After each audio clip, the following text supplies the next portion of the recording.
বিভাগে হাইকোর্ট ও উপজেলায় magistrate court করার প্রস্তাব দিয়েছে বিচার বিভাগীয় সংস্কার কমিশন। নির্বাহী বিভাগ থেকে আলাদা ও বিচার বিভাগের জন্য আলাদা সচিবালয় করার সুপারিশ করা হয়েছে। তাদের ৩২ দফা সুপারিশ বাস্তবায়ন হলে স্বাধীন বিচার বিভাগ প্রতিষ্ঠিত হবে বলে আশা আইনজীবীদের। বুধবার প্রধান উপদেষ্টার কাছে প্রতিবেদন দিয়েছে বিচার বিভাগ সংস্কার কমিশন।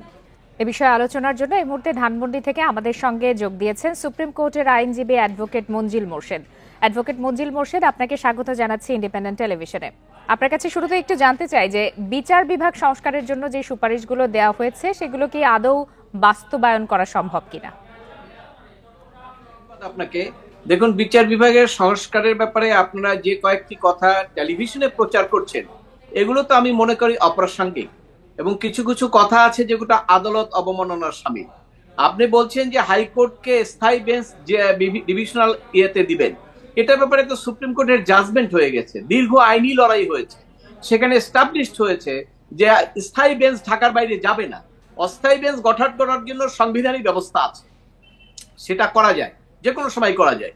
তো এগুলো যারা জানেন না তাদের ব্যাপারে আমি কি বলবো আমি বুঝতে পারছি না। কারণ যারা কমিশন করেছেন নিশ্চয়ই তারা এই জাজমেন্ট গুলো জানেন। তারা কি তারা ভুলে গেলেন কিনা বয়সের কারণে বা অন্য কোনো কারণে আমি বলতে পারবো না।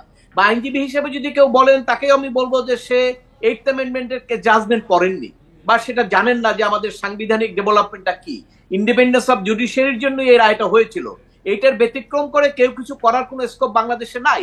যদি করতে চায় সেটা সংবিধান সেটা আদালত অবমাননা হবে। একই সাথে আমি শুনছি আপনার কথা বলছেন উপজেলা লেভেলে বিচার করার জন্য। আরে বাবা, উপজেলা লেভেলে বিচার তো হয়েছিল, সেটি তো চ্যালেঞ্জ হয়েছে, সেখানেও তো আদালত বলেছেন উপজেলা থেকে এটা আপনার প্রত্যাহার করে এটা জেলা লেভেলে নিয়ে আসা হয়েছে, এবং কয়েকটা জায়গায় চৌকি আদালত আছে, সেটি আদালত অনুমোদন করেছেন।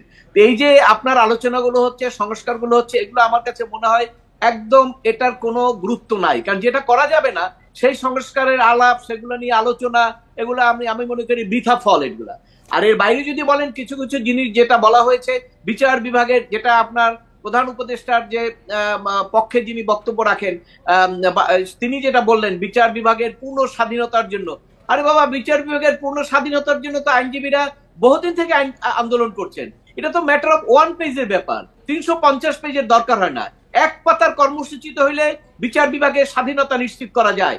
শুধু হলো বিচার বিভাগের নিয়োগ এবং বিচার বিভাগে যারা কর্মকর্তা থাকবেন সরকারের হস্তক্ষেপ বন্ধ হবে। এই আইন মন্ত্রণালয়ের অধীনে সুপ্রিম কোর্টের বিচারক, নিম্ন আদালতের বিচারকরা থাকবেন না।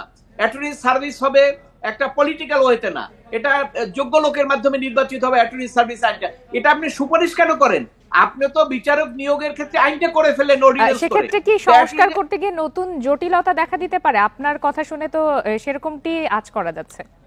হ্যাঁ, আমি তো যে কথাগুলো বেশি করে আলোচনায় এসছে আমি ওইগুলোর কথা ব্যাপারে, ভিতরে তো আমরা জানি না 350 পাতায় কি আছে। আমি তো বললাম যে বিচার বিভাগকে পূর্ণাঙ্গ স্বাধীনতা এটা কে দিতে পারে বলেন? এটা দিতে পারে যারা সরকারে থাকে, রাজনৈতিক দল। ওনাদের শুধু 1 মিনিটের মধ্যে চিন্তা করতে হবে যে আমরা বিচার বিভাগকে হস্তক্ষেপ করবো না। এতে 350 পাতার রিপোর্ট দরকার হয় না। আর বিচার বিভাগের স্বাধীনতার জন্য যে কতগুলো দরকার তার মধ্যে একটা অলরেডি হয়ে গেছে, সেটা হলো বিচারক নিয়োগের আইন। এবং আরেকটি জিনিস দরকার, who will be the chief justice, এই ব্যাপারে আইনটা করতে হবে। যিনি সিনিয়র থাকবেন তিনি চিফ জাস্টিস হবেন, যদি তার মধ্যে কোনো অন্য অভিযোগ না থাকে। এটি যদি করতে পারেন তাহলে পরে সরকারের সমস্ত মেকানিজম, হস্তক্ষেপ এগুলো বন্ধ হয়ে যাবে। এই যে আপনার বিভিন্ন ভাবে বিভিন্ন রকম হস্তক্ষেপ আমরা তো দেখেছি এর আগে, এবং আপনার বিচারকরা ভয়তে, এবং আজকেও তো বিচারকরা ভয়তে আছেন। আজকেও তো স্বাধীনভাবে বিচারকরা করতে পারছেন না। কারণ আপনি হুমকি দামকি দিচ্ছেন, আপনি ঘেরাও করছেন, আপনি দোষর বলছেন, ওনাদের তো মানসিক ভাবে ওরা বিচার করতে পারছে না, বিচার ব্যবস্থা ভেঙে গেছেন। আমি তো কমিশনের মধ্যে একটা রিপোর্টে এই ল্যাঙ্গুয়েজটা দেখলাম না যে বিচারকরা বর্তমানে কি অবস্থায় আছেন। এটা অত্যন্ত দুঃখজনক। কারণ ওনারা কি বিচার করলেন? আমি তো দেখলাম যে যারা বিচারে এই সংস্কারের কথাগুলো বলেছেন তাদের অনেকগুলো কথাই তো আজকে স্পষ্ট করা দরকার। আপনাকে একটু সংক্ষেপে জানতে চাই যে সব সিদ্ধান্ত কি আসলে নির্বাহী আদেশের মাধ্যমে বাস্তবায়ন করা সম্ভব কিনা? না, অ্যাবসার্ড। এটা বিচার বিভাগের স্বাধীনতার সঙ্গে যেগুলো সম্পর্কিত সেগুলো তো আপনার সংবিধানের সঙ্গে সম্পর্কিত, তাই না?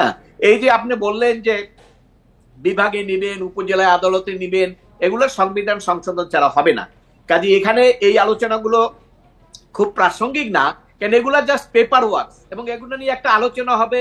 আপনার যেহেতু আপনার যারা অন্তর্বর্তীকালীন সরকার ওরাও চাচ্ছেন যে একটা সংস্কার কমিশন সংস্কার নিয়ে দীর্ঘদিন আলোচনা হোক, এটা হতে হতে নির্বাচন যাতে কতটুকু দেরিতে দেওয়া যায়, এই ধরনের একটা পরিকল্পনা আমার মনে হয় আছে।